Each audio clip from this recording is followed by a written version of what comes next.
Hello everybody, I am Dr. Diksha Pandey and you are watching Urogynecology for Beginners. And I have today a new guest with me who happens to be our new fellow for the year 2023-2024 for the Urogynecology Fellowship, and also she has joined our institute as assistant professor. Her name is Dr. Monika. She will be presenting a case on mixed urinary incontinence and will have a short and sweet discussion. This is one of the cases which all of you, maybe you are a gynecologist, you are a surgeon, you are a urologist or urogynecologist, you might here or there find these kind of cases. So we'll just give you an outline that how these kind of cases should be investigated, managed and followed. So Monika, can we start? Yes. Good morning everyone. Today we'll be discussing a case on mixed urinary incontinence. We'll just go into the case details now. A patient X of age 70 years, prior to leaving two normal vaginal deliveries, postmenopausal, a homemaker, came with complaints of leaking of urine since 3 years and increased frequency since 3 years. History of presenting illness. Patient was apparently alright few years back when she started complaining of urinary leakage only during coughing, sneezing, which gradually progressed to a state where she leaks urine even on standing, changing posture, or even walking. Patient also gives history of increased frequency of urination 6 to 7 times in a day and nocturia, which is 3 to 4 times at night, since 3 years. Since the past 6 months, patient gives feeling of urgency and urinary leakage even before reaching the bathroom. Patient also gives history of white discharge, which is foul smelling and itching in the perineal area since 6 months. No history of burning micturition, hematuria, no history of mass per vaginum, no history of abdominal pain, no history of constipation or loss of appetite. Menstrual history, she has attained her menarche 30 years back. So I'll stop you, Monika, here. Let's discuss. Very beautifully you summarized actually what all I wanted to ask. You have told everything. So for the viewers, I want to ask you, patient presented saying that she has leaking of urine. On asking you first question, what kind of leak she told you?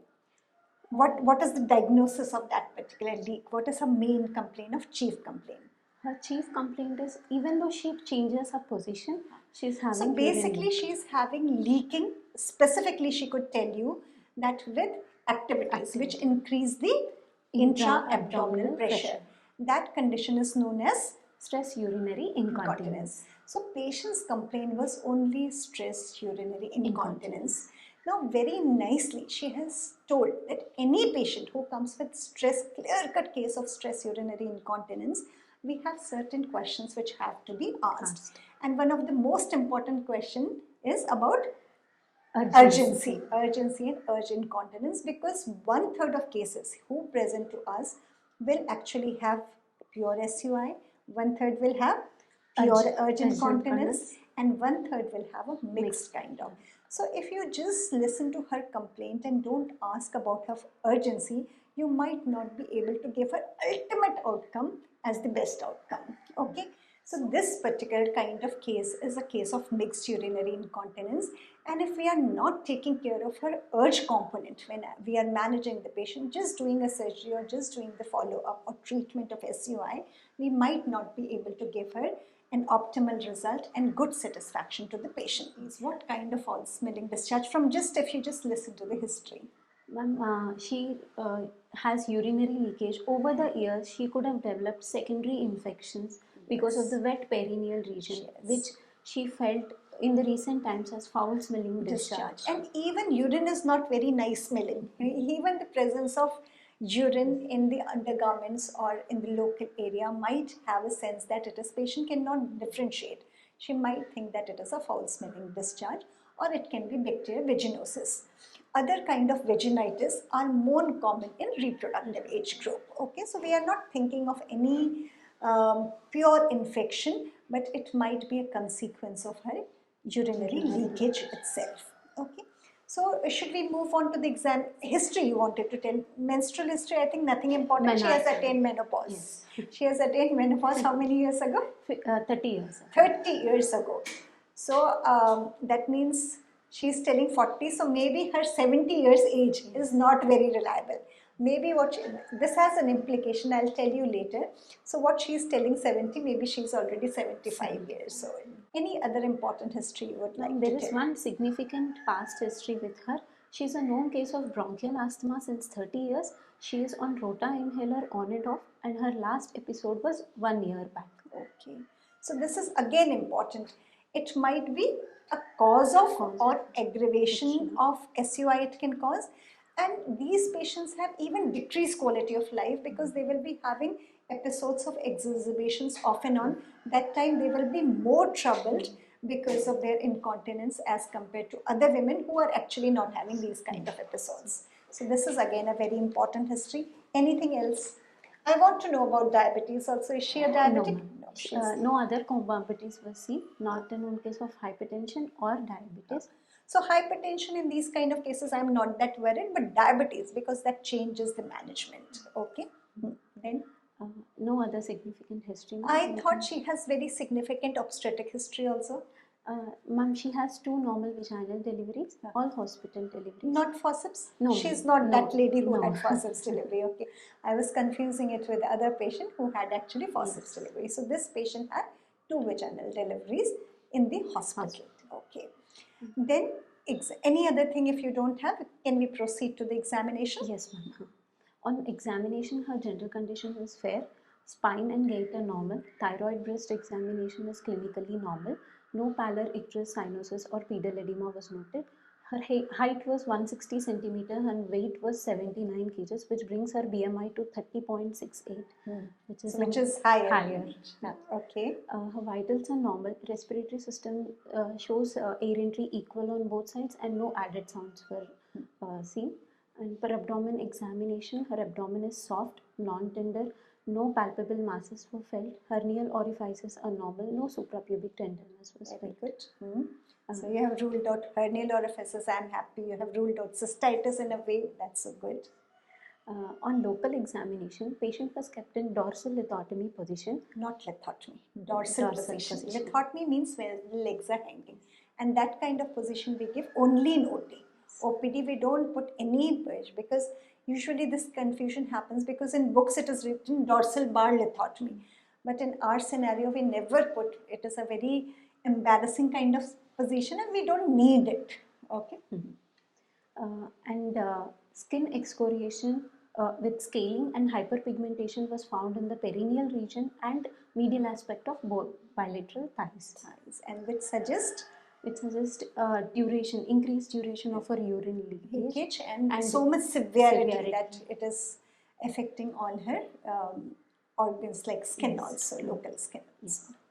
And per speculum examination, postmenopausal atrophic changes were noted in the vagina and cervix was small. So before per speculum examination, before you put the speculum inside, do you check for anything? Yes, sorry, I forgot to tell. Its uniform cough stress test was performed, which was positive for this patient. So with full bladder or around full bladder, when you ask the patient to cough, there was coinciding leak was seen. That is the only important test to be done in a case of stress urinary incontinence, and that was positive. So sure, she is a case of stress incontinence. And when you tell 4 times to cough, in everything you give, and what was the shape of the leak when she leaked? What kind of stream was there? Yes, in the first 2 coughs, there was only dribbling of the urine, and in the 3rd and 4th cough, there was projectile leakage of urine. Which again suggests severe stress urinary incontinence. So there are points which are pointing towards severe urinary incontinence in her history, that with minimal increase in intra-abdominal pressure, like change of position, she was having leak, non-examination, you saw all the excoriation of surrounding skin, that again tells about severity. And third thing, now you told that you saw a projectile or parabolic appearance of the stream when she coughs. So that means she definitely has a severe kind of stress urinary incontinence. What else? Per speculum examination. Otherwise it was normal. Anything else you found in speculum, any prolapse or cystocele? Yes, ma'am. On per speculum examination, post-menopausal atrophic changes were noted and a cystocele of grade 2 was noted. Enterosil and rectocele was noted. There is no urine descent. Okay, so she has rectocele and cystocele. Cystocele. Okay, and she has SUI. So, before we go into the investigations, okay, so SUI, basically urinary incontinence, to a certain extent are clinical diagnosis. You do not need for a straightforward case any diagnostic test, okay. We'll be doing for her fitness to rule out other pathologies in abdomen. All these things we'll be doing, and we have discussed those things many a times in our videos. So to keep it a complete, comprehensive and short video, I will directly go and ask Monika that how do you want to treat this patient? Investigation, suppose we have done. Ma'am, first I would like to treat her urgency symptoms first, and then I would like to go for a surgical approach for stress urinary Okay, incontinence. so my first question is, which treatment first? Can't you do both things together? And why do you choose to treat her urgency first? Ma'am, urgency first because her So quality. first question is, can't we start two treatments together? The answer to this is that both treatments are entirely different. There is no single treatment for both the incontinence. While for stress urinary incontinence, the ultimate treatment is surgery. For urgency, the treatment is mostly medical. Okay, and the advantage of surgery that the problem will go away in one day, in that moment, in 10 minutes. However, urgency is a long process. It takes time, it takes titration of doses. We need to understand which drug is working for her best. So it is a time-taking element. So first thing, if we have to, so the question which I usually ask patients, or put it in your mind, actually you know the answer, and that what problem is more, whether the urgency component is more or stress component is more. In this particular case, which component was more? Urgency was more since her 6 months she has developed this in the recent times. So I feel that her stress was severe grade stress. Okay. So severe stress, and her chief complaint, she did not come with urgency. Her presenting complaint was stress urinary incontinence. So we have to keep in mind that her stress incontinence has to be treated. Now I think maybe you are confused because we have already started medication for her for urgency, but we have given her a date, sometimes because of busy OT schedule, because first time if the patient is coming and you just tell surgery, they might not be. For a 75-year-old lady who is not taking her own decisions, there has to be many social factors which have to be taken into consideration. How her children are going to manage, one date they want, they have to travel, make arrangements. So the decision is not an, if I'm the person, I'll say, okay, operate me today. But she has to, there are so many, so we are just buying time. But in our mind, that thing is always there, that her stress urinary incontinence needs to be corrected. Okay. The second question is, we always read in books, or we are always taught that the first line treatment for SUI is pelvic floor muscle training. But we never advised her pelvic floor muscle training. Tell me the reasons for that. Ma'am, she is anyways post-menopausal. Her pelvic floor levator and muscle strength and connective tissue strength is already weak. So according to me, that pelvic floor muscle training as a stand-alone therapy will not work for her. Number one reason, her age. She's a frail lady in an age group of 70 to 75 years. Even if you tell, she will not go proper physiotherapy, she will not come for. It is a tiring process to come again and again and follow up the room. Physiotherapy works for young women. As you said, even at 52 years, when postmenopausal active lady is there, it is a good option for her. But not for a 70, 75 frail lady. It is not that good an option. But I haven't told that. You have to remember that pelvic floor muscle treatment or therapy or training should always be an adjunct. Okay, she has to simultaneously tighten her muscle. We have to put her on sessions. Maybe next time, this was her first visit. Slowly, we have to, if we tell patient to do 10 things together, she will not do anything. Okay, so we have to just prepare them for next thing. So next time we should involve her into, we have to remember in our head that it is not going to be her only treatment. It is just like an adjunct. Okay. Second thing, why surgery is a better option? Can you answer from your examination? Yes, ma'am. Because the severity of SUI is also more. Yes. Only pelvic floor muscle training cannot be a help in this case for her. So I would like to add to that. I like to add a surgical management also. Yes. So surgical management we are doing, and in the same sitting, we can actually relieve three things. Okay. What? Rectocele, cystocele, and stress urinary incontinence. In one sitting, she will be relieved. While physiotherapy, to handle this much problem, it will take a long while, and I'm sure that she is not going to follow it. Okay. So that is number one thing. Now, urgency treatment we have already discussed. It is about lifestyle modification, it is about bladder drill, and it is about medication, okay, pharmacological agent. So, in the meantime, now the important learning lesson from this case, I want you to take that, though because of all other reasons, we are telling that we'll do surgery maybe 1 month or 6 weeks or 8 weeks later. We are not going to lose any time. So it's not that I don't start urgency treatment now. She has a problem. 30%, 40% her problem is, let her get relieved.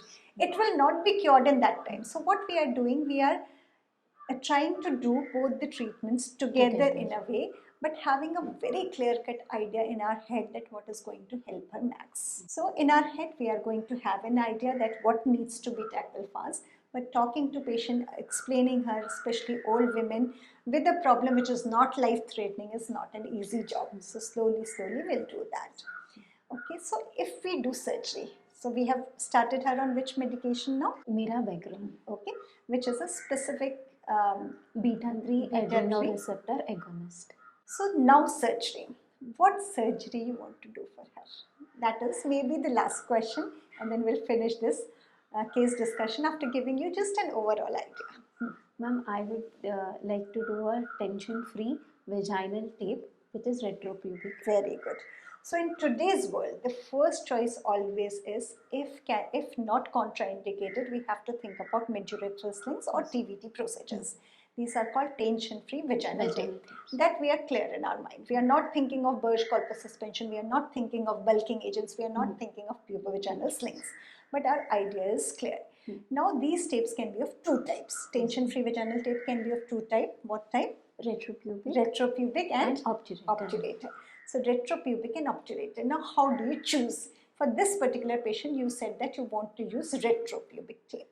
Ma'am, retropubic tape has a maximum advantage because it is having maximum coverage under the urethra. Very good. And her case is a severe stress urinary incontinence. Very good.